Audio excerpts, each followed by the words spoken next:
और कार्तिकेय स्वामी का प्रागट्य हुआ। कार्तिकेय स्वामी जी के द्वारा तारकासुर नामक राक्षस का अंत हुआ। उसके उपरांत आज श्री भोलेनाथ प्रसन्न मुद्रा में बैठे हुए थे। आज मैया पार्वती जी ने देखा कि भूत भावन भोलेनाथ प्रसन्न मुद्रा में बैठे हुए हैं, तो आज मैया पार्वती जी आती हैं और सामने बैठ जाती हैं। गोस्वामी तुलसीदास जी कहते हैं कि भूत भावन भोलेनाथ का जो चरित्र है वो सागर के समान है, और मेरी जो बुद्धि है वो अत्यंत छोटी है। तो भगवान भोलेनाथ के जो चरित्र है उनका वर्णन करना मेरे बस की बात नहीं है। गोस्वामी तुलसीदास जी कहते हैं, चरित सिंधु गिरिजा रमण वेद न पावहि पार, और बरन तुलसीदास किमी अतिमति मंद दबा। बोले भगवान भोलेनाथ का जो चरित्र है वो अथाह सागर के समान है, तो मैं उनकी चरित्रों का वर्णन नहीं कर सकता। आज भगवान भोलेनाथ प्रसन्न मुद्रा में बैठे हुए थे। मैया पार्वती जी आती हैं, आकर के भगवान भोलेनाथ के चरणों में प्रणाम किया, और आज हाथ जोड़ करके मैया पार्वती जी भगवान भोलेनाथ से कहती हैं, प्रेम भरी वाणी में, मधुर वाणी में कहती हैं, हे भोलेनाथ, पार्वती भले अवसर जानी, गई शंभु पहि मातु भवानी।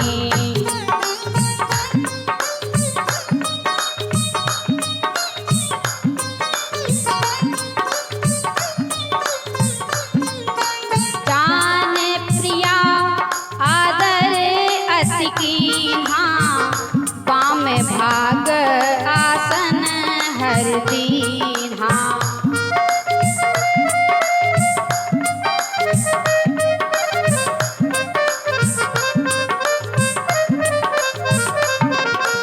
आज भगवान भोलेनाथ ने वाम भाग में मैया पार्वती जी को आसन दिया, और आज मैया पार्वती जी भगवान भोलेनाथ से कथा श्रवण करना चाहती है। तो आज हाथ जोड़ करके मैया पार्वती जी कहती हैं, कथा जो सकल लोक हितकारी, सोई पूछन चाहे शैल कुमारी।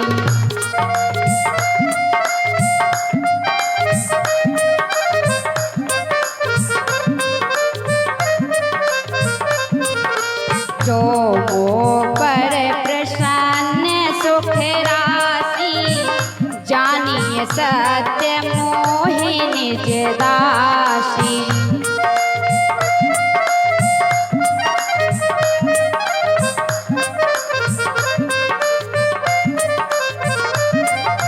तो प्रभु हरहु मोर अज्ञाना,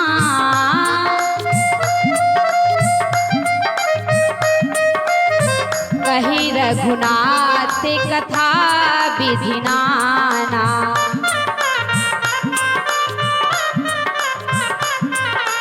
गूढ़ो तत्व न साधु दुरावहि, आरस अधिकारी तहाँ पावहि।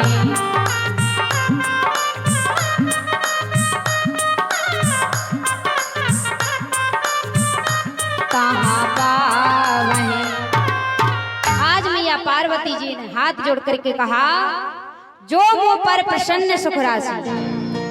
हे प्रभु, यदि आप मुझसे प्रसन्न हैं तो मुझे अपने चरणों की दासी समझ करके रघुनाथ जी की नाना प्रकार की कथाओं को मुझे श्रवण कराएं। आज महाराज जैसे प्रभु श्री राम जी का नाम सुना, भूत भावन भोलेनाथ के नेत्र सजल हो उठे। आज भगवान भोलेनाथ राम जी का नाम सुनकर के ही प्रसन्न हो गए। बोले, हे देवी, आप धन्य हैं, आपने जो प्रश्न किया है राम जी की कथा का, जो कथा पूरे संसार को पावन करने वाली है, आपने उन रघुनाथ जी की कथा का प्रश्न किया है। इसलिए हे देवी, आपने पूरी सृष्टि को, पूरे संसार को पावन करने वाली कथा का आगमन इस धरती पर करा दिया है। भगवान भोलेनाथ कहते हैं, देवी आप धन्य हैं। आज भगवान भोलेनाथ बैठे हुए हैं और मैया पार्वती हाथ जोड़ करके कहती हैं, बोले हे स्वामी, आप मुझे ये बताइए कि वो निर्गुण निराकार ब्रह्म सगुण साकार स्वरूप धारण करके इस पृथ्वी पर क्यों आए, क्यों अवतार लेना पड़ा प्रभु को, बाल लीला कैसे हुई, कृपा करके समस्त कथाएं आप मुझे श्रवण कराएं। और हे स्वामी, यदि मैंने कुछ ना भी पूछा हो तो उस तत्व को भी आप मुझसे छुपाइएगा, आप उस तत्व को भी मुझे अवश्य श्रवण कराएं, समझाएं। आज महाराज जैसे ही भगवान भोलेनाथ ने इतने शब्द सुने, भगवान भोलेनाथ अश्रुपूरित नेत्रों से आज भगवान भोलेनाथ बड़े भाव के साथ कथा सुनाना आरंभ करते हैं। बंदाऊ बाल रूप सोई रामो, सब सिद्धि सोलवे जपत जिस नामो।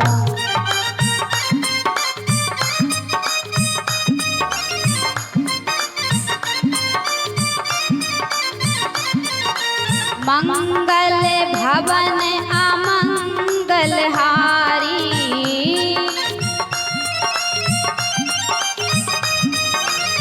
द्रिवाओं सुदशरथ अजिर बिहारी।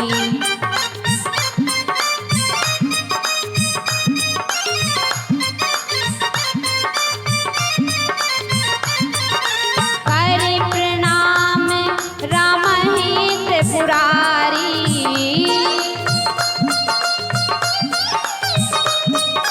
हरस सुधाश्रम गिराओ चारी।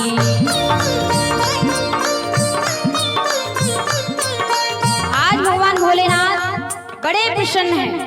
कहते हैं देवी, आपने समस्त लोक को पावन करने वाली गंगा का अवतरण करा दिया है।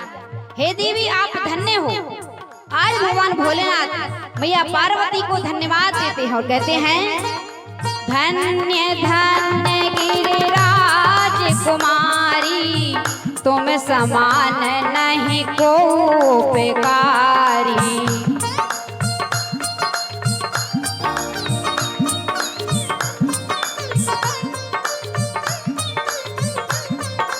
पूछे रघुपति कथा प्रसंगा, सकल लोक जग पावनी गंगा।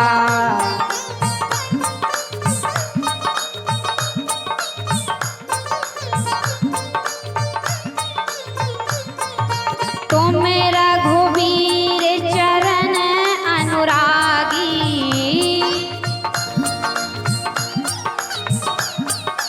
कीन्यो प्रश्न जगत हित लागी।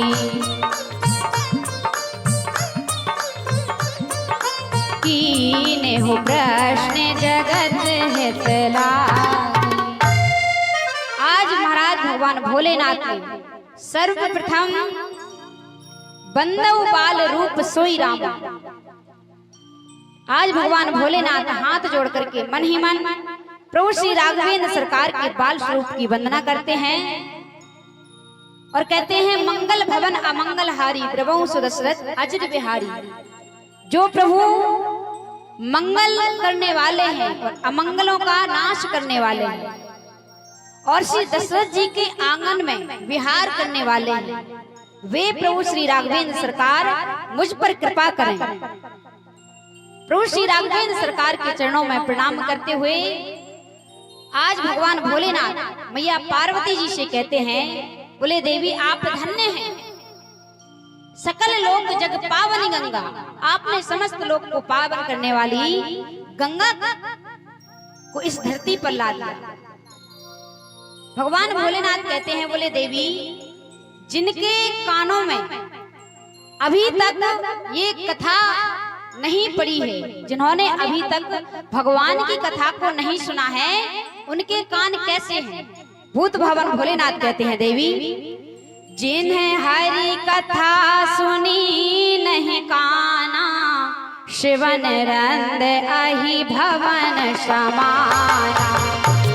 हरि कथा सुनी नहीं काना, शिवन रंद अहि भवन समाना। जो नहीं करे राम गुण गाना, जिये सुधा दुर मोर समाना।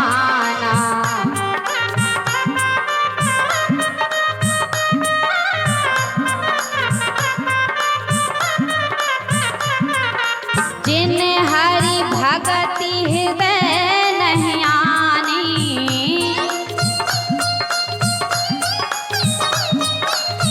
जीवत शव समान सब प्राणी। जीवत शव समान सब प्राणी। भगवान भोलेनाथ कहते हैं, जिन हरि कथा सुनी नहीं काना, जिन्होंने भगवान की कथा अभी तक अपने कानों से नहीं सुनी, तो उनके कान कैसे हैं? श्रवण रंद अहि भवन समाना। अहि का अर्थ होता है सर्प। उनके कान सर्प के बिल जैसे हैं। और आगे कहते हैं, जो नहीं करे राम गुण गाना, जिये सुदादुर मोर समाना। दादुर किसको कहते हैं? मेढक। मेढक क्या करता है? कैसे बोलता है? जिसने भगवान का भजन नहीं किया तो वो मेढक के समान है। और जिन हरि भगति हृदय नहीं आनी, जीवत शव समान सब प्राणी। जिन्होंने भगवान की भक्ति अभी तक नहीं की, उसका जीते जी का शरीर कैसा है? शव, अर्थात मृत शरीर के समान है। इसीलिए तो कहते हैं कि भाव से ताली बजाओ, लेकिन बिल्कुल नहीं माननी है। आज भगवान भोलेनाथ कहते हैं, देवी आप धन्य हैं, आपने ऐसी पावन कथा को श्रवण करने की इच्छा प्रकट की है। ऐसी गंगा इस धरती पर ला दी है, जिससे समस्त संसार का कल्याण ही कल्याण है। आज भगवान भोलेनाथ कहते हैं, देवी आपने जो मुझसे प्रश्न किया कि वो निर्गुण निराकार ब्रह्म सगुण साकार स्वरूप धारण करके इस पृथ्वी पर क्यों आए, तो आज भगवान भोलेनाथ कहते हैं, बोले देवी, जो निर्गुण निराकार ब्रह्म है, वो बिना पैरों की गति कर सकता है, बिना कानों से सुन सकता है, और बिना हाथ के संसार के समस्त कार्यों को संचालित कर सकता है। आज भगवान भोलेनाथ कहते हैं, बिनु पद चलाई सुने बिनु काना, कर बिनु करम करहि विधि नाना।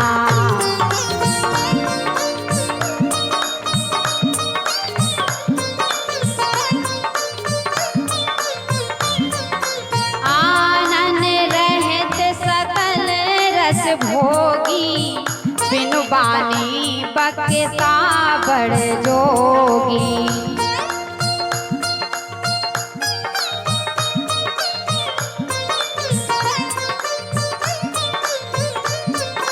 तन बिनु परस नयन बिनु देखा, ग्रह ग्रान बिनु बास अशेषा।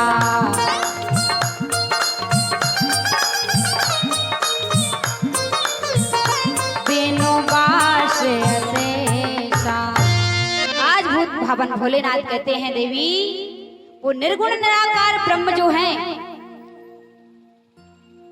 बिना हाथों के संसार के सारे कार्य कर सकते हैं, बिना कानों से सुन सकते हैं, और बिन पद चले सुने बिनु काना, बिना पैर के गति कर सकते हैं। आज मैया पार्वती जी कहती हैं, बोले स्वामी ये बताइए कि वो जो प्रभु है निर्गुण निराकार ब्रह्म, वो इस पृथ्वी पर आए क्यों? क्या कारण रहा कि उन निर्गुण निराकार ब्रह्म को सगुण साकार स्वरूप धारण करके इस पृथ्वी पर आना पड़ा? बोले प्रभु ये बताइए। भगवान भोलेनाथ कहने लगे, देवी यदि भगवान का इस पृथ्वी पर आगमन हुआ सो केवल भक्तन हितकारी। भगवान का इस धराधाम पर आगमन हुआ तो केवल और केवल अपने भक्तों के लिए, क्योंकि यदि दुष्टों का संहार करना होता तो उनका संहार तो प्रभु केवल संकल्प मात्र से कर देते। तो प्रभु का केवल आगमन इस धरती पर हुआ है तो केवल अपने भक्तों के हित के लिए, क्योंकि जब जब धर्म की हानि होती है, अधर्म की वृद्धि होती है, तब तब प्रभु किसी ना किसी स्वरूप धारण करके आते हैं। जब जब होई धर्म की हानि, बाढ़ असुर अधम अभिमानी। जब जब होए धर्म की हानि, बाढ़ असुर अधम अभिमानी। तब तब धरि प्रभु विविध शरीरा, हरहि कृपा निधि सज्जन पीरा। तब तब धरि प्रभु विविध शरीरा, हरौ कृपा निधि सज्जन पीरा। हरहि कृपा निधि सज्जन पीरा। भगवान भोलेनाथ कहते हैं, देवी जब जब होए धर्म की हानि, जब जब धर्म की हानि होती है, पाप की वृद्धि होती है, तब तब प्रभु अपने भक्तों की रक्षा करने के लिए, धर्म की रक्षा करने के लिए, धर्म की स्थापना करने के लिए प्रभु किसी ना किसी रूप में अवतरण होते हैं। और प्रभु के आने के कारण तो वैसे बहुत हैं, लेकिन जो मुख्य कारण है, हे देवी मैं उनकी चर्चा आपसे करता हूँ। भगवान भोलेनाथ कहते हैं, राम जन्म के हेतु अनेका, परम विचित्र एक तैं एका।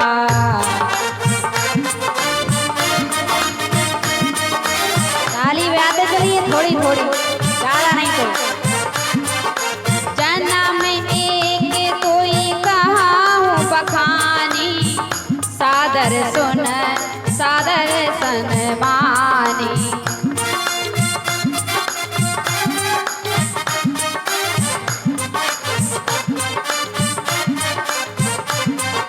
जन्म एक कोई कहाऊं बखानी, सावधान सुन सुमति भवानी।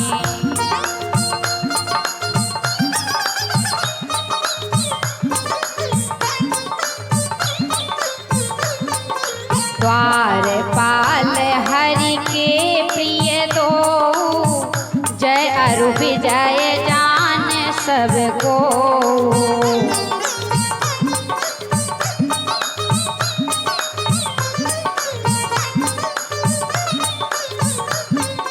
विप्र श्राप तें दूनों भाई, तामस असुर देह तिन्ह पाई।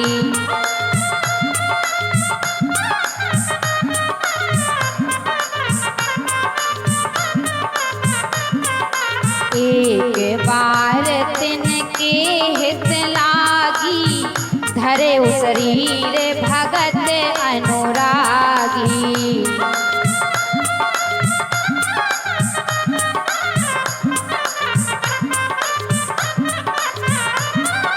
धरे शरीर भगत हित लागी।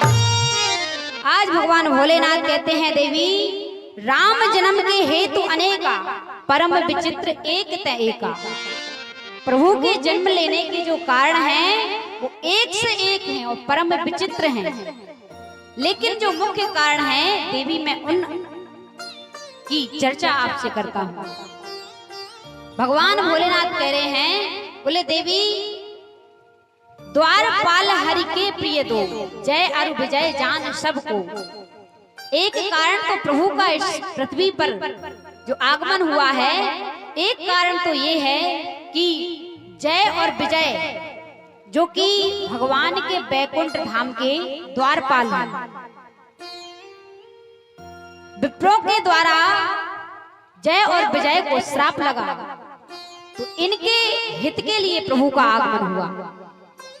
मैया पार्वती कहती हैं, बोले स्वामी कथा को जरा विस्तार पूर्वक सुनाइए। तो भगवान भोलेनाथ कहते हैं, बोले देवी एक बार सनकादिक मुनि भगवान की प्रेरणा से बैकुंठ धाम भगवान के दर्शन करने के लिए गए, और बैकुंठ धाम के जो द्वारपाल हैं जिनका नाम है जय और विजय। अब जैसे ही सनकादिक मुनि भगवान के दर्शन करने के लिए गए तो द्वारपाल खड़े हुए थे। अब सनकादिक मुनियों ने पूछा नहीं और सीधा प्रवेश करने लगे। जैसे ही देखा कि ये ऋषि अंदर प्रवेश कर रहे हैं, और इन दोनों को अपने मन में बड़ा अहंकार आ गया था, अभिमान आ गया था कि देखिए हम इतने बड़े भाग्यशाली हैं कि हमारी अनुमति के बिना कोई भगवान के दर्शन तक नहीं कर सकता। जब ये अभिमान हुआ तो भगवान की प्रेरणा से सनकादिक मुनियों का आगमन हुआ। जैसे ही महाराज आज सनकादिक मुनि अंदर प्रवेश कर रहे थे तो जय और विजय ने रोक लिया। बोले अरे महाराज कहाँ जा रहे हो? आज सनकादिक कहते हैं, बोले भगवान की प्रेरणा हुई है तो उनकी दर्शन करने के लिए जा रहे हैं। अब जय और विजय कहने लगे, बोले नहीं अभी नहीं जा सकते हो। बोले क्यों? बोले अभी प्रभु विश्राम कर रहे हैं। देखिए समस्या यही होती है, किसी का यदि पद बड़ा हो तो उस व्यक्ति को उस पद की इतना अभिमान नहीं रहता है जितना उसके साथ रहने वालों को होता है कि नहीं? अब यदि विधायक जी हो और विधायक जी से किसी को मिलना हो तो जब मिलने वाले जाएंगे तो कहेंगे कि विधायक जी से मिलना है, तो उनके जो साथ रहने वाले होते हैं वो कहेंगे हमें पता है वो नहीं मिल सकते। अब बताइए इनको ज्यादा पता है। और कुछ लोग तो ऐसे होते हैं कि वैसे बना करके चलते हैं। जैसे कोई पूछेगा विधायक जी की जो साथ में रहते हैं उनसे यदि वार्तालाप कोई कर रहा है तो उनसे उनके साथ वाला कहेगा कि तुम्हारी तो बड़ी पहचान है इनसे। तो वो कहता है अरे पहचान क्या है, बनानी पड़ती है पहचान। क्यों? बोले समय आने पर काम आ जाता है। वैसी कोई पहचान नहीं है लेकिन बनानी पड़ती है वो तो अपना काम बनाने के लिए। तो महाराज भगवान को इतना अभिमान नहीं है। आज जय और विजय को बड़ा अभिमान है कि हमारी आज्ञा के बिना कोई भगवान के दर्शन नहीं कर सकता। आज जैसे ही सनकादिक मुनियों को रोका, आज सनकादिक मुनियों को क्रोध आया तो क्रोध में आकर के श्राप दे दिया। बोले जाओ भक्त और भगवान में जो दूरी प्रकट करे ये काम तो केवल राक्षसों का होता है, इसलिए जाओ तुम राक्षस योनि में जन्म लोगे। अब महाराज जैसे ही इतना श्राप दिया, जय और विजय सनकादिक मुनियों के चरणों में गिर पड़े। बोले प्रभु क्षमा करिए, अब मेरे प्रभु अंदर से आते हैं। क्योंकि भगवान को तो पता ही था कि इनको बीमारी उत्पन्न हो चुकी है पहले अभिमान की, उस बीमारी की जो टैबलेट है वो भी मिलनी चाहिए। अब जैसे ही श्राप मिला अब मेरे प्रभु अंदर से आते हैं। अंदर से आए सनकादिक मुनियों ने प्रभु को प्रणाम किया। आज प्रभु कहते हैं सनकादिक मुनियों से, बोले अरे इनको श्राप क्यों दे दिया? सनकादिक मुनि कहने लगे, बोले प्रभु क्या करते? हमने इनको बहुत समझाया कि हम प्रभु के दर्शन मात्र के लिए आए हैं, लेकिन इन दोनों ने हमें विवश कर दिया श्राप के लिए, तो श्राप देना पड़ा। अब भगवान कहते हैं, बोले अब जैसे भी हैं तो हमारे द्वारपाल ही, अब श्राप दे दिया है तो इनकी मुक्ति का कोई उपाय बता दीजिए। तो आज सनकादिक ऋषि कहते हैं, बोले प्रभु यदि ये आपसे बैर कर लेंगे तो 3 जन्म में आपके वैकुंठ धाम में आ जाएंगे, और यदि आपसे प्रेम करेंगे तो 7 जन्मों में आपके पास आ पाएंगे। आज महाराज इस प्रकार से भगवान भोलेनाथ कहते हैं, बोले देवी एक तो कारण प्रभु का ये है कि जय और विजय का कल्याण करने के लिए प्रभु का आगमन हुआ, और दूसरे कारण में भोलेनाथ चर्चा करते हैं, कहते हैं देवी दूसरा कारण प्रभु का आगमन इसलिए हुआ है कि एक जलंधर नामक राक्षस था। ऐसा राक्षस जिससे भगवान भोलेनाथ ने भी युद्ध किया तब भी उसको परास्त नहीं कर पाया, और परास्त नहीं कर पाया इसका एक ही कारण था, जलंधर की पत्नी वृंदा इतनी सत्यवती थी कि इसके सतत्व के बल से स्वयं देवों के देव महादेव भी इसको हरा नहीं पाए। भगवान विष्णु ने जब इसके पति का स्वरूप धारण करके वृंदा के समक्ष गए, तो जब इसका सतीत्व खंडन हुआ तब जाकर के जलंधर का अंत हुआ। वृंदा को जैसे ही पता चलता है कि प्रभु ने छल किया है तो वृंदा ने भी श्राप दे दिया।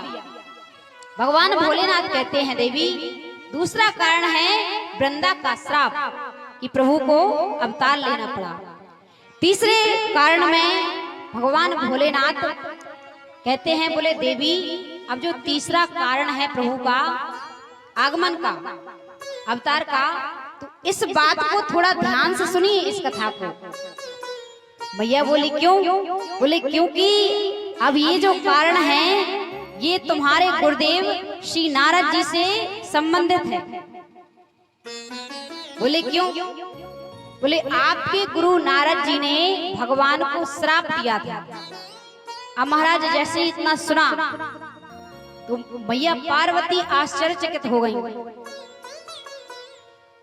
आज भैया पार्वती कह रही हैं, बोले स्वामी ये बताइए कि भगवान ने ऐसा कौन अपराध किया था जिससे मेरे गुरुदेव को श्राप देना पड़ा। देखिए यहाँ पर ये नहीं कहा कि नारद जी ऐसी गलती कैसे कर सकते हैं कि भगवान को श्राप दे दिया। भैया पार्वती जी कहती हैं, बोले स्वामी का अपराध रमापति कीना। भगवान ने ऐसी कौन सी गलती कर दी थी जिससे मेरे गुरुदेव को श्राप देना पड़ा।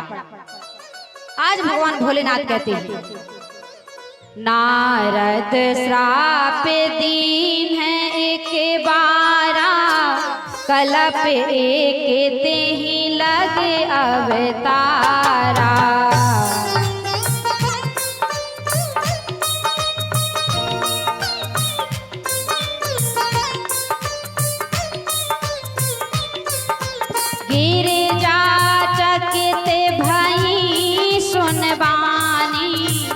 नारद विष्णु भगत पुण्य ज्ञानी।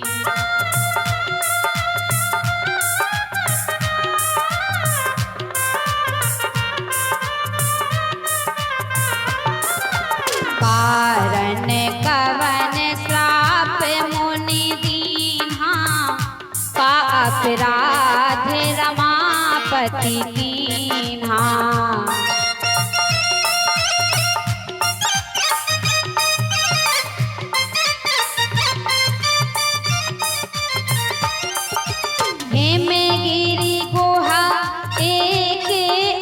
पावन बह समीप सुरसरी सुहावनी।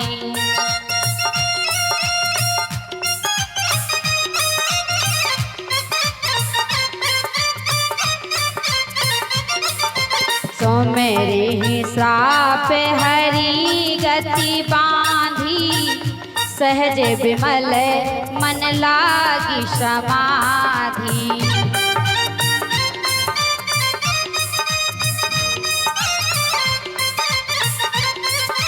लागी समाधि। आज भगवान भोलेनाथ कहते हैं देवी, एक बार श्री नारद जी हिमालय की कंदराओं से गुजर रहे थे। जब हिमालय की कंदराओं से गुजरे तो वहां पर श्री नारद जी को एक बड़ी सुंदर गुफा दिखाई दी। उस गुफा में जाकर के आज श्री नारद जी के मन में एक भाव उत्पन्न हुआ कि क्यों ना भगवान का भजन किया जाए, ध्यान किया जाए। यद्यपि श्री नारद जी को श्राप है कि एक क्षण से ज्यादा समय तक कहीं ठहर नहीं सकते, तो श्री नारद जी को इस बात का भी कष्ट नहीं था आज तक कि मुझे श्राप लगा है। और कष्ट क्यों नहीं था? क्योंकि नारद जी मन में विचार करते थे कि जितनी जगह जाऊंगा उतना ज्यादा प्रभु के नाम का प्रचार प्रसार करूंगा।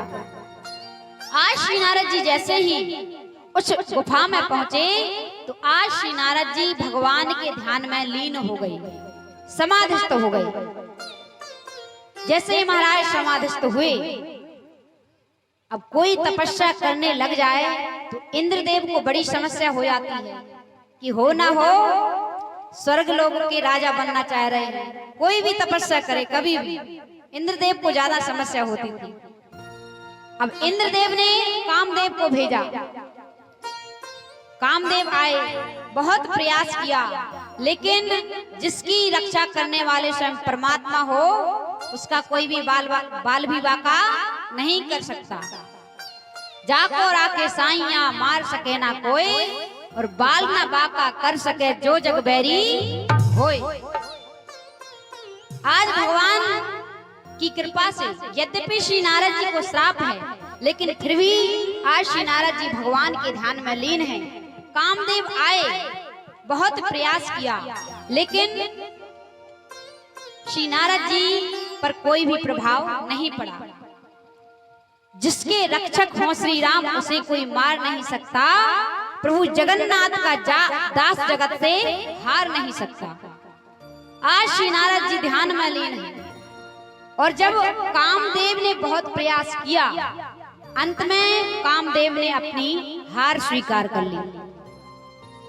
हार स्वीकार करके आज श्री नारद जी के चरणों को पकड़ लिया कामदेव ने। अब जैसे ही चरणों को पकड़ा तो आज श्री नारद जी का मन जिन चरणों में लगा था, भगवान के चरणों में, उन चरणों को छोड़ करके अपने चरणों में आकर के अटक गया कि मेरे पैर किसने पकड़े। अब जैसे ही नेत्र खोले तो आज कामदेव स्तुति करते हैं, जय हो प्रभु, आप धन्य हैं नारद जी, आपने तो मुझे हरा दिया। अब महाराज श्री नारद जी मन ही मन बड़े अभिमान में आ गए। अब महाराज बड़ा अभिमान हुआ। अब श्री नारद जी सीधे गए कहां पर? कैलाश धाम पर, भगवान भोलेनाथ के पास। अब जैसे ही श्री नारद जी पहुंचे तो भूत भावन भोलेनाथ तो जानते हैं कि श्री नारद जी तो परम भगवान के भक्त हैं, हमेशा भगवान की ही चर्चा करते हैं। तो श्री नारद जी जब जाते हैं तो क्या गाते हैं? हमारी मैया सोने लगी। कहीं जाते हैं तो क्या कहते हैं नारद जी? ओ श्रीमन नारायण नारायण हरि हरि। काली जी को थोड़ा नींद आ रही है, वो भी चली जाए। श्रीमन नारायण नारायण हरि हरि। श्रीमन नारायण नारायण हरि हरि। श्रीमन नारायण नारायण हरि हरि। श्रीमन नारायण नारायण हरि। सभी गाइए। श्रीमन नारायण नारायण हरि हरि। नारायण नारायण हरि हरि। श्रीमन नारायण नारायण हरि हरि। श्रीमन नारायण नारायण हरि हरि। आज से ताली आते हुए हाथ ऊपर करके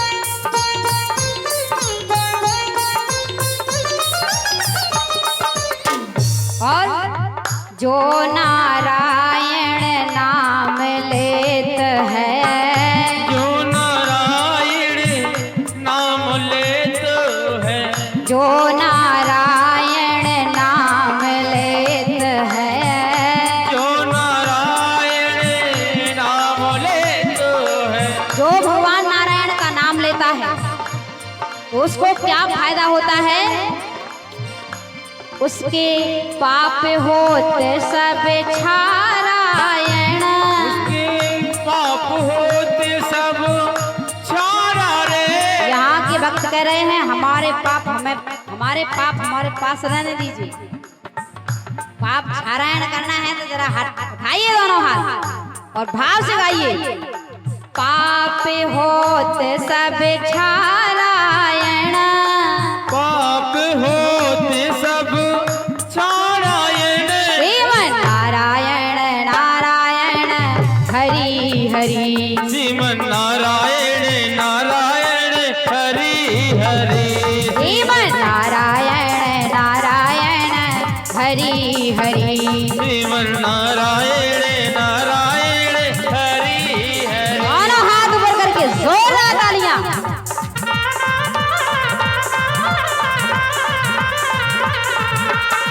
बोलिए राघवेंद्र सरकार की, जानकी मैया की, बास ताली बजाइए।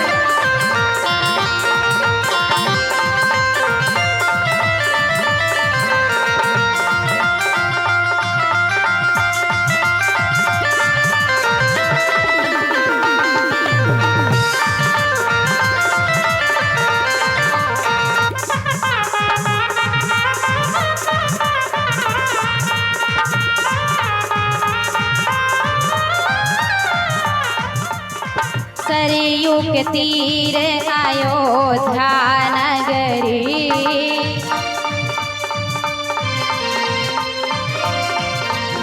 सरयू के तीर अयोध्या नगरी,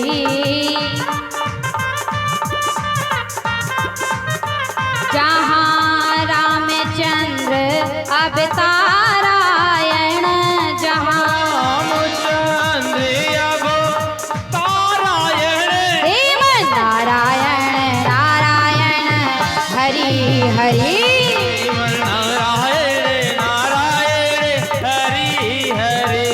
आपकी बहुत मनमानी हो चुकी है। अब एक बार हम गाएंगे, दूसरी बार अमृतमयी सुरीली मधुर वाणी आपकी भी सुनना चाहेंगे। तो एक बार हम गाएंगे, दूसरी बार आप सभी भक्त गाएंगे। हो श्रीमन नारायण नारायण हरि हरि,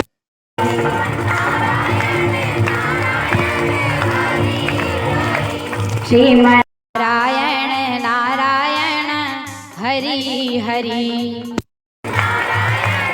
50% तो हो गया है, इस बार में 100% करना है, ठीक है। श्री नारायण नारायण हरि,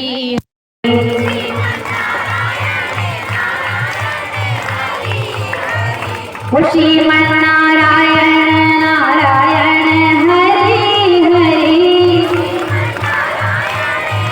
वहां से ज्यादा आवाज आ रही है। ओ श्रीमन नारायण नारायण हरि हरि,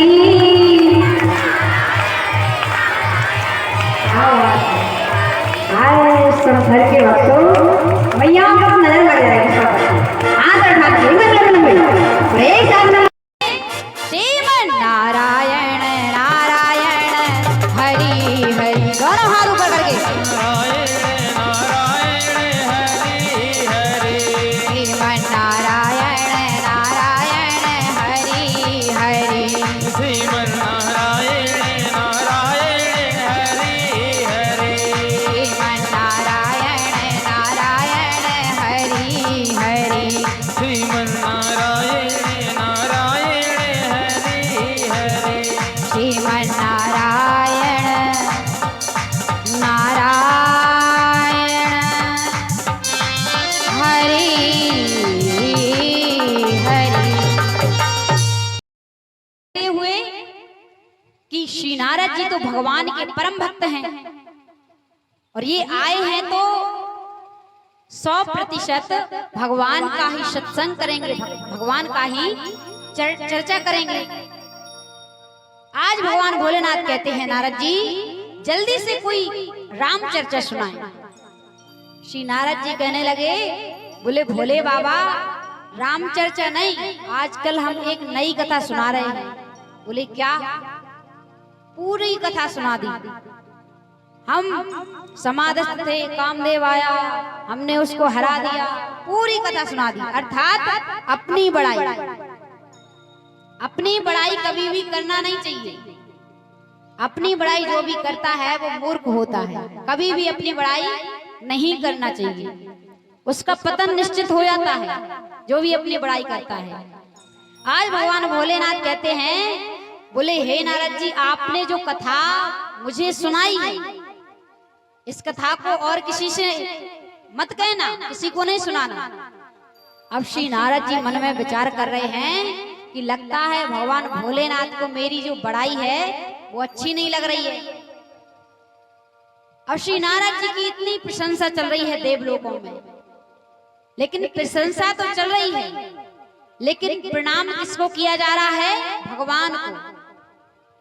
मुने ही प्रशंसी हरि शिर नाम, प्रशंसा हो रही है नारद जी की और प्रणाम किया जा रहा है प्रभु को कि हे प्रभु आप धन्य हैं। क्योंकि नारद जी को तो श्राप था, तब भी आपकी कृपा से श्री नारद जी इतनी देर तक आपके ध्यान में एक जगह ठहर पाए, और आपकी ही कृपा से आज कामदेव ने हार मान ली। अब महाराज बार बार भगवान भोलेनाथ ने समझाया श्री नारद जी को कि हे नारद जी आपने मुझे तो ये कथा सुनाई, लेकिन हाथ जोड़ करके कह रहा हूँ ये चर्चा अब कहीं पर भी ना करना, और खास करके प्रभु के पास जब आप जाओ तो वहां पर तो करना ही नहीं।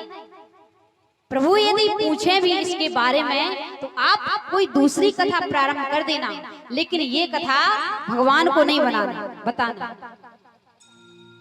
अब श्री नारद जी मन में विचार कर रहे हैं, भोलेनाथ जी को मेरी प्रशंसा सुनी नहीं जा रही है।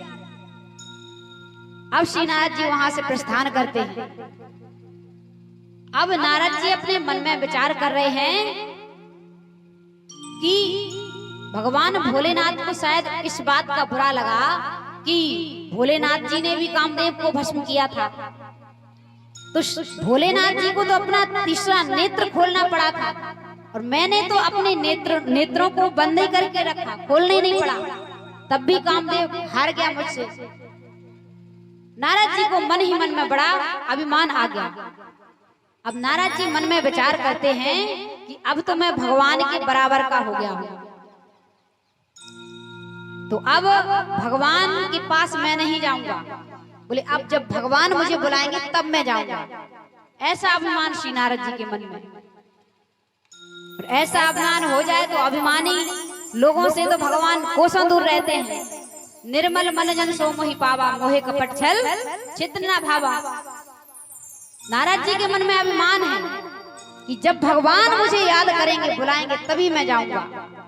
भगवान ने नहीं बुलाया, कई वर्ष व्यतीत हो गए, बहुत समय व्यतीत हो गया, लेकिन भगवान ने नहीं बुलाया। अब नारद जी मन में विचार करते हैं कि चलो नहीं बुलाया तो एक बार बिना बुलाए चले जाते हैं, उसके बाद फिर नहीं जाएंगे, एक बार बिना बुलाए चले जाते हैं। आज श्री नारद जी गए, अपनी वीणा उठाई और श्री नारद जी सीधे बैकुंठ धाम जाते हैं। एक बार कर तल बर वीणा, गावत हरि गुण गान प्रवीणा।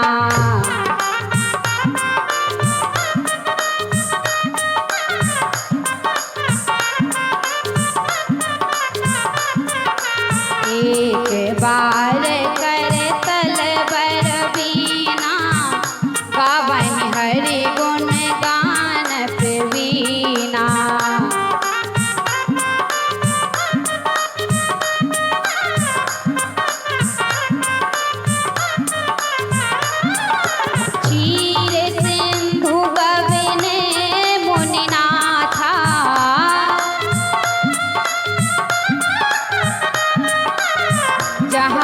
बसे श्रीनिवास को माता।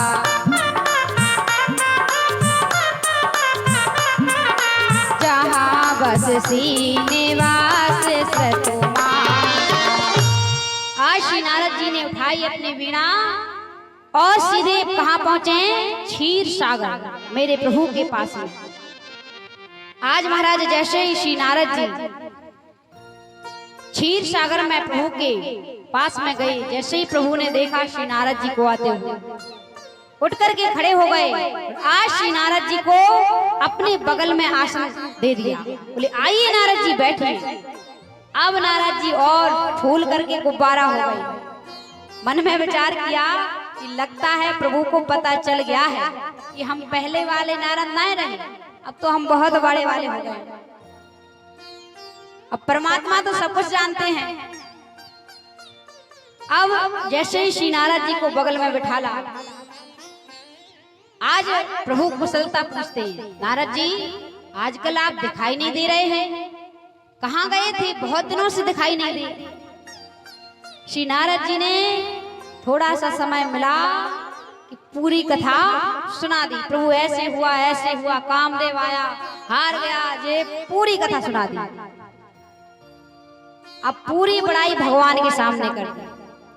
भगवान कहने लगे, बोले नारद जी इसमें मेरे नाम की महिमा कहाँ है?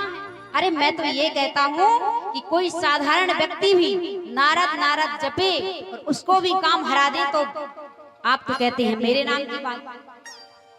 बोले आप में है वो गुण। अब तो महाराज जैसे ही भगवान ने बड़ाई कर दी, अब तो श्री नारद जी और ज्यादा अभिमान में हो गए। और जब अभिमान का अंकुर श्री नारद जी के मन में उत्पन्न हुआ, तो भगवान के भक्त हैं। जब भगवान का भक्त गलत दिशा में जाता है तो भगवान ही उसको संभालते हैं। आज भगवान मन में विचार करते हैं कि श्री नारद जी के मन में अभिमान का अंकुर प्रकट हो गया है, उग गया है। तो अंकुर जब छोटा है तो अभी यदि उसको नष्ट कर देंगे तो ज्यादा उचित है, और यदि वृक्ष बन जाता है तो थोड़ा समय लगता है। यदि छोटा सा पौधा उगे तो उसको उखाड़ने में समय लगता है क्या? हाँ जी या ना जी? मैयाएं तो पता नहीं क्या सोच रही हैं, ऐसे बैठी हैं कि कथा चल रही हो कि राम जी का और रावण का युद्ध चल रहा हो, और रावण का राम जी ने अंत कर दिया हो, हाय राम जी ने रावण को मार दिया, ऐसे बैठे। अरे थोड़े कथा में थोड़ा मुस्कुराते हुए बैठा करो, ये लगे कि हाँ कथा सुन रही है, पता नहीं कौन से विचार में खोई हुई है। आज महाराज जैसे ही भगवान ने मन में विचार किया कि नारद जी के मन में अभी अभिमान का अंकुर हुआ है, तो क्यों ना अंकुर को ही अभी नष्ट कर दिया जाए। तो प्रभु ने श्री नारद जी के अभिमान को नष्ट करने के लिए आज प्रभु ने एक छोटी सी लीला की, माया रची। भगवान ने अपनी माया को आज्ञा दिया, और भगवान की माया ने एक सतयोजन लंबी चौड़ी एक सुंदर सी नगरी का निर्माण कराया,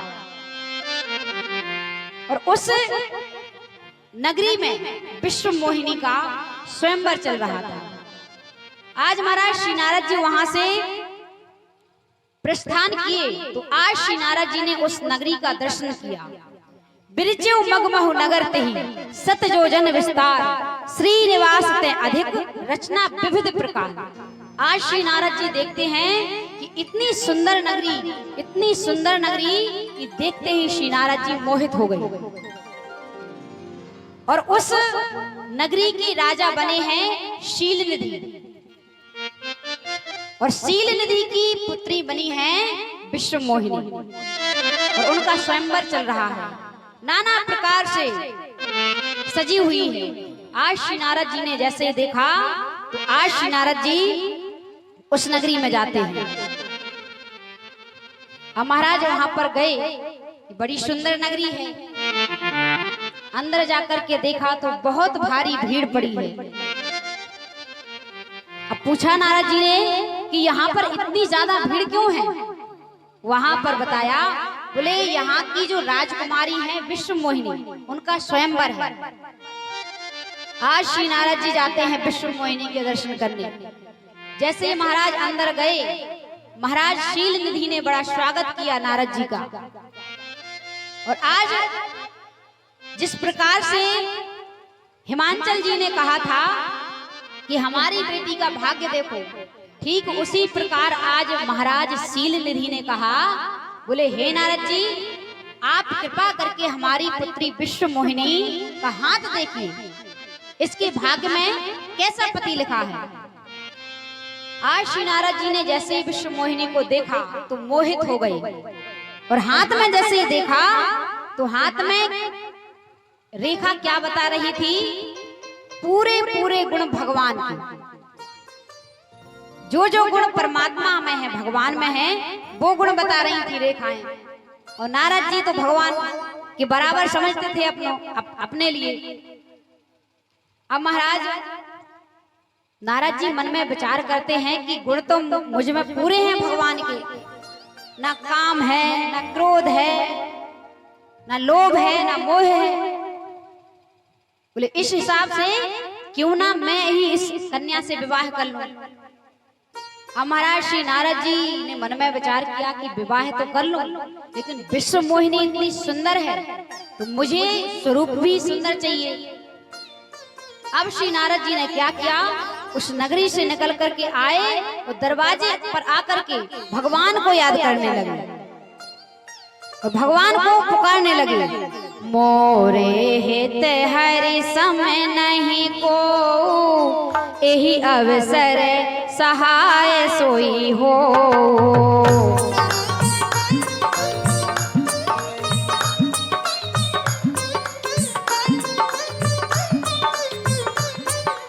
मोरे हित हरि समय नहीं को, यही अवसर सहाय सोई हो।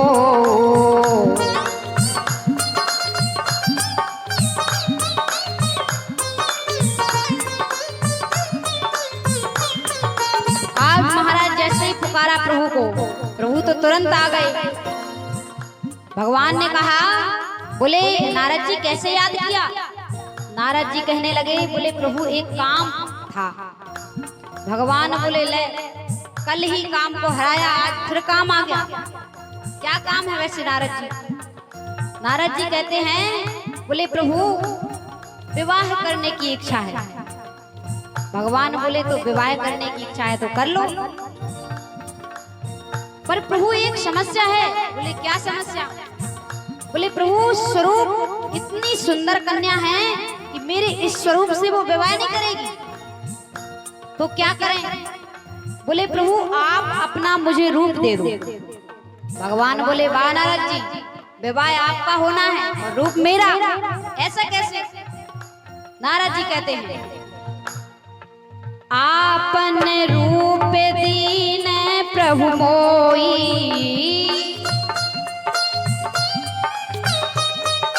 आन भात नहीं पावो ओही। बोले प्रभु आपका स्वरूप मिल जाएगा तो वो मुझे मिलेगी वो कन्या, नहीं तो आन भात नहीं पावो ओही, दूसरे प्रकार से वो मुझे नहीं मिल सकती है। बार बार श्री नारद जी ने कहा। अब जैसे ही भगवान ने इतना सुना तो भगवान थोड़ा सोच में पड़ गए। अब श्री नारद जी कहने लगे, बोले प्रभु क्या सोच रहे हो। अरे वही करिए आप जो मेरे हित में हो। श्री नारद जी कहते हैं, जेहि विधि नाथ हो ही हित मोरा, करहु सुबेग दास मैं तोरा।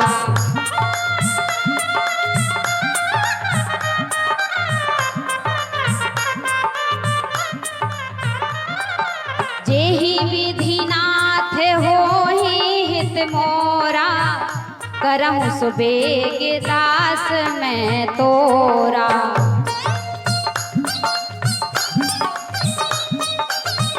करहु सुबेग दास मैं तोरा। आज श्री नारद जी की बात सुनकर के प्रभु थोड़े खड़े रह गए शांत।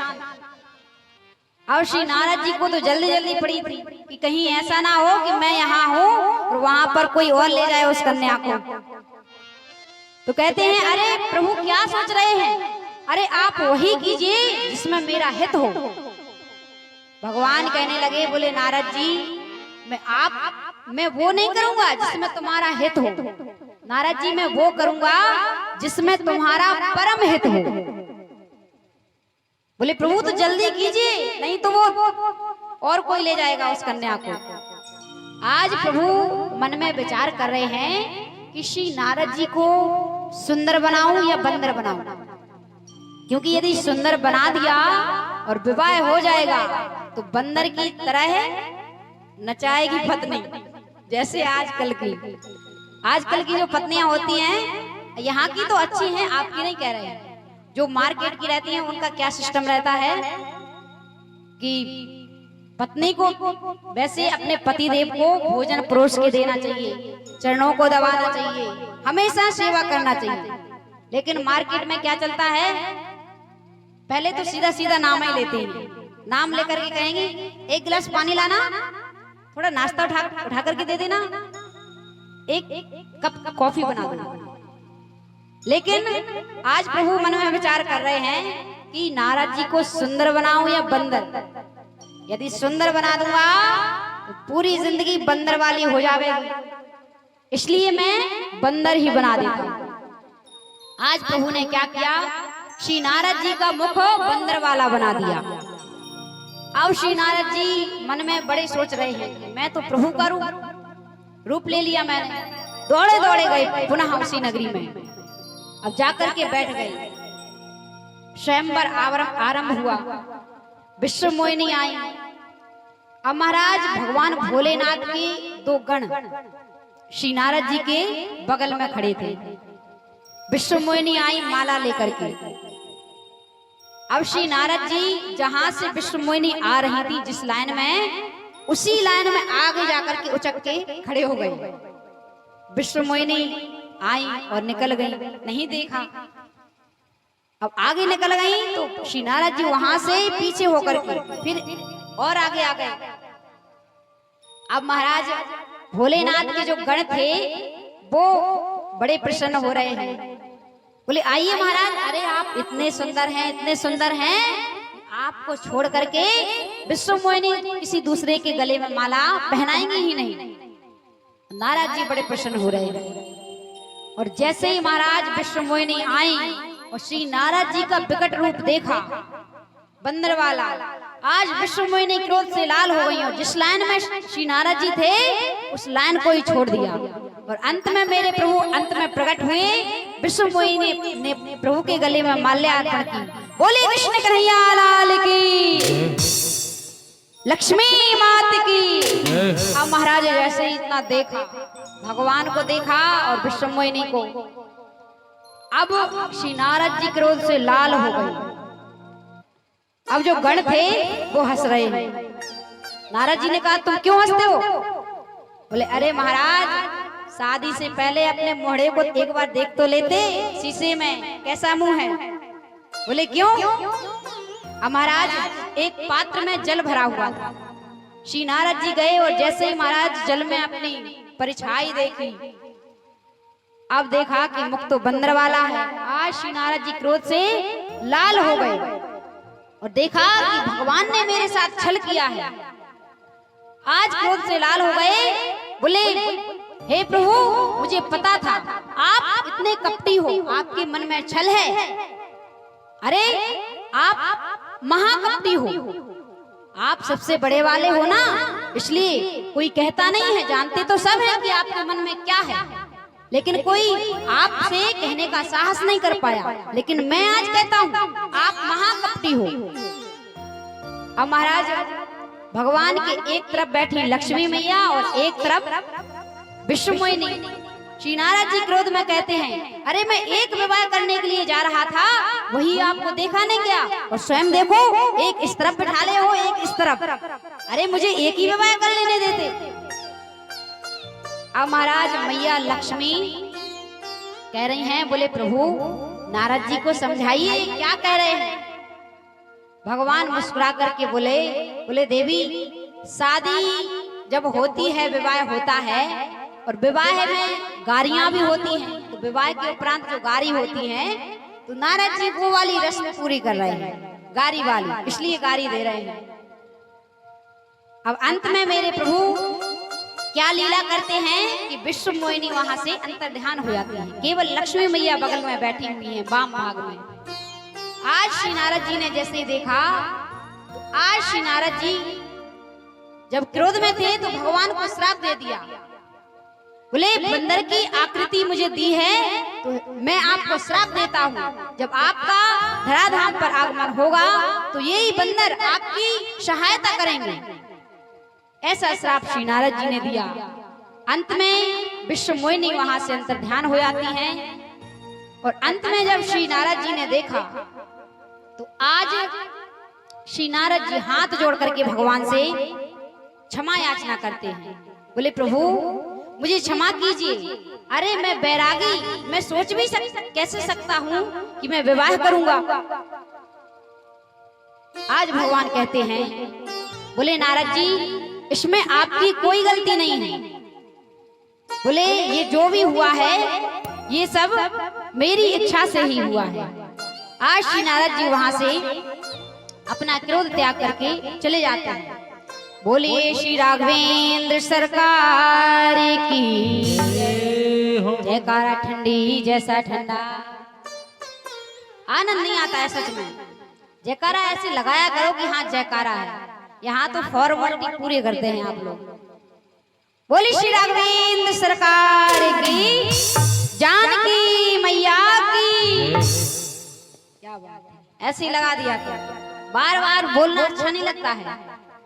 तो आज श्री नारद जी वहां से चले जाते हैं, और आज भगवान भोलेनाथ कहते हैं कि देवी एक कारण तो श्री नारद जी ने जो श्राप दिया था प्रभु को, इस कारण से प्रभु का आगमन इस धराधाम पर हुआ।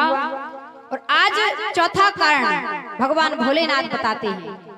बोले देवी मनु और शत्रुपा जी ने भगवान का तपस्या किया, और इतनी तपस्या की कि ब्रह्मा विष्णु महेश बार बार आकर के कहा कि वरदान मांगो, लेकिन इन दोनों ने अपने नेत्रों को नहीं खोला। और अंत में मेरे प्रभु आकाशवाणी करते हैं। आज महाराज इतना अखंड तप किया है मनु और शत्रुपा जी ने, अंत में मेरे प्रभु श्री राम जी प्रकट हुए हैं। जैसे ही प्रभु प्रकट हुए हैं तो आज मेरे प्रभु मनु और शत्रुपा जी से कहते हैं, बोले आप वरदान मांगिए। तो आज भगवान कहते हैं कि वरदान मांगिए। तो आज मनु महाराज कहते हैं, बोले प्रभु आप तो दान श्रोमणी हैं, आपसे छुपा भी क्या है कि हम क्या चाहते हैं। भगवान बोले फिर भी एक बार स्पष्ट करके तो बताइए आपको चाहिए क्या। अब महाराज मनु महाराज कहते हैं, बोले प्रभु चाहूं तुम्हें, इतना जैसे कहा। भगवान बोले मुझे। मनु महाराज मन में विचार करते हैं कि लगता है ज्यादा ही कुछ मांग लिया मैंने। तो कहा, बोले प्रभु चाहूं तुम्हें समान सुत। बोले प्रभु मुझे आपके जैसा पुत्र चाहिए। अब भगवान कहने लगे, बोले मुझ जैसा तो इस ब्रह्मांड में भी नहीं है।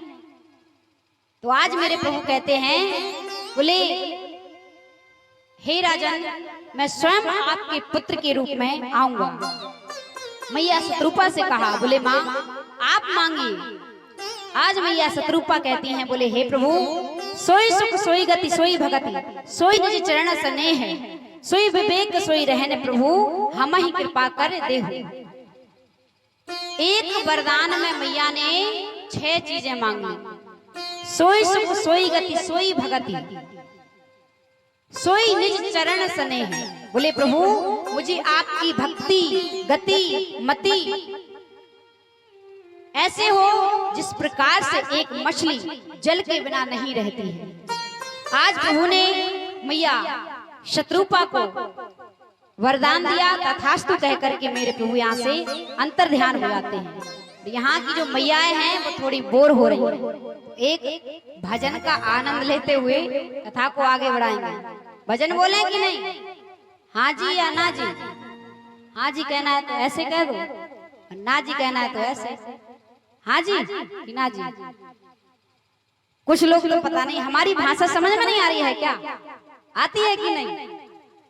ए भगवान, कौन समझावे हमें? तो आइए एक भजन का आनंद लेते हुए कथा को आगे बढ़ाएंगे।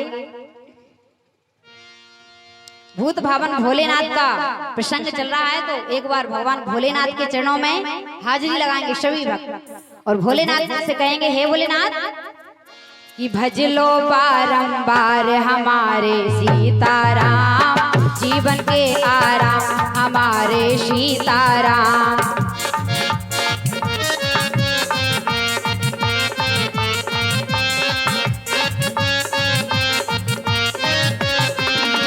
भज लो बारंबार हमारे सीताराम, जीवन के आराम हमारे राजा राम।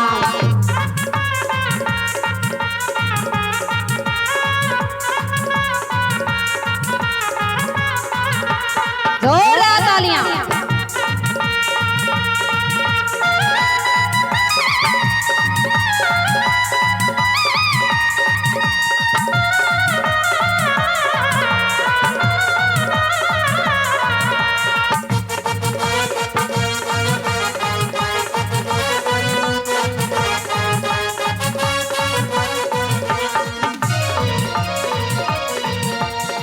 चलते फिरते रोते गाते सुख दुख में मन को समझाते, सुख दुख में मन को समझाते, सुख दुख में मन को समझाते। चलते फिरते रोते गाते सुख दुख में मन को समझाते, सुख दुख में मन को समझाते, सुख दुख में मन को समझाते। बस कहो पुकार पुकार हमारे सीताराम, जीवन के आराम हमारे राजा राम।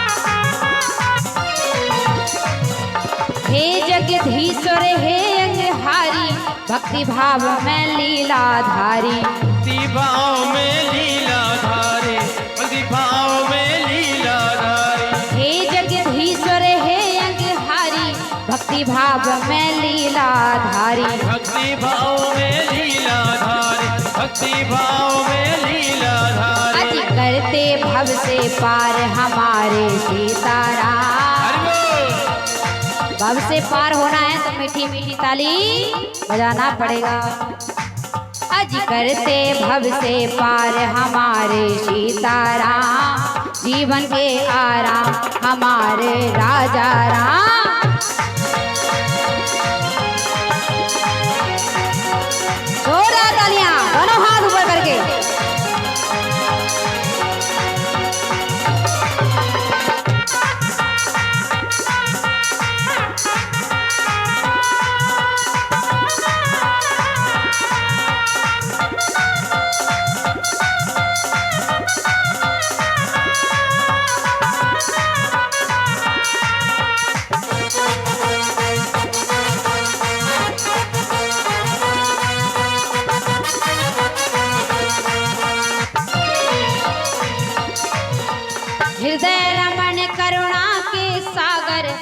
अनुपम अति सुंदर नटनागर, अनुपम गति सुंदर नटनागर, अनुपम गति सुंदर नटनागर। हृदय रमण करुणा के सागर, अनुपम अति सुंदर नटनागर, अनुपम गति सुंदर नटनागर, अनुपम अति सुंदर नटनागर। और स्वयं प्रेम साकार हमारे सीताराम, जीवन के आराम हमारे राजा राम।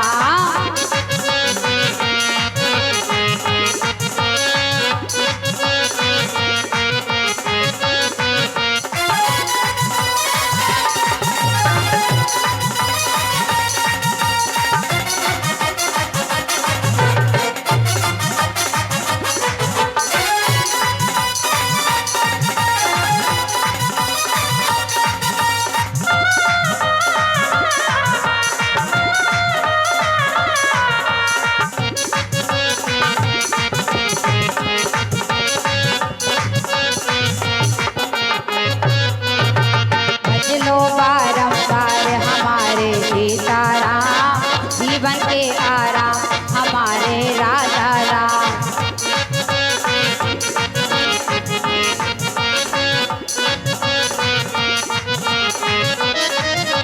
यदि आपको भी लगता है कि जीवन में आराम मिलता है प्रभु श्री राम जी को और माता जानकी को स्मरण करने से, वो आप भी गाएंगे। एक बार हम गाएंगे तो फिर आप सभी वक्त गाएंगे, तो ध्यान रहे बार बार ना कहना पड़े। पहली बार में ही वॉल्यूम थोड़ा तेज। भजलो बारंबार हमारे सीताराम, भजलो।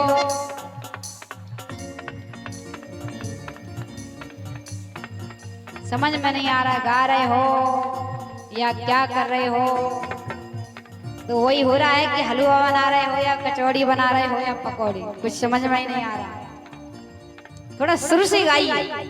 देखिए जो संगीत है वो भी धीरे धीरे चल रहा है, तालियां जो हैं एकदम सुर से बजना चाहिए और सुर से गाना एक साथ में।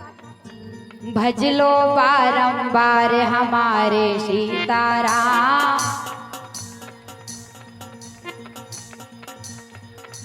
यहाँ तो डीजे मिक्सिंग पॉइंट जैसा ताली थोड़ा सुर से बजाइए। देखिए ताली कैसा बजना है। भजलो बारंबार हमारे सीताराम, थोड़ा तेज।